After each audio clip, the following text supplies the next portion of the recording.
இந்த பியர்ஸ் எங்க bank issue பண்ணது இல்ல சார். என் சிக்னேச்சர் கூட ஃபோர்ஜரி பண்ணிருக்காங்க சார். இது ஃபேக் பியர்ஸ் sir. Money market, stock market ரெண்டும் கிராஷ் ஆயிடும். Indian economy will collapse sir. ஹர்ஷ மேரா சார்.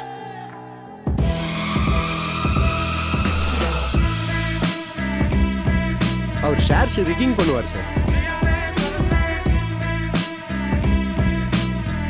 ஹர்ஷ மேரா நல்லா இருக்கணும்னு வேண்டிக்கோங்க. ஏன்னா அவன் மாட்டினா அவன் கூட நம்ம எல்லாரும் ஜெயிலுக்கு போவோம். ஆனா எனக்கு தெரிஞ்ச வரைக்கும் அண்டர்வேர்ல்டு மாஃபியா சார்.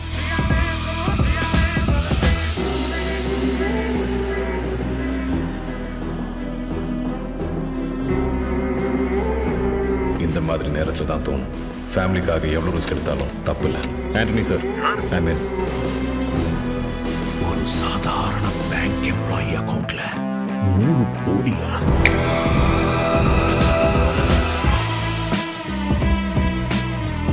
அவமானப்படுத்தின அவனே கையெடுத்து கும்பிட வச்சேன் சார்.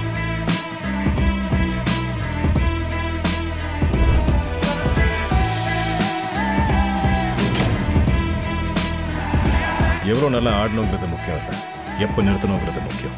ஜெயிச்சுட்டு தோத்து போனா அந்த தோல்விதான் ஞாபகம் இருக்கும். தோத்துட்டு ஜெயிச்சா அந்த வெற்றி சரித்திரத்தில் நிற்கும். அது ஏன்னா history only remembers how you finished.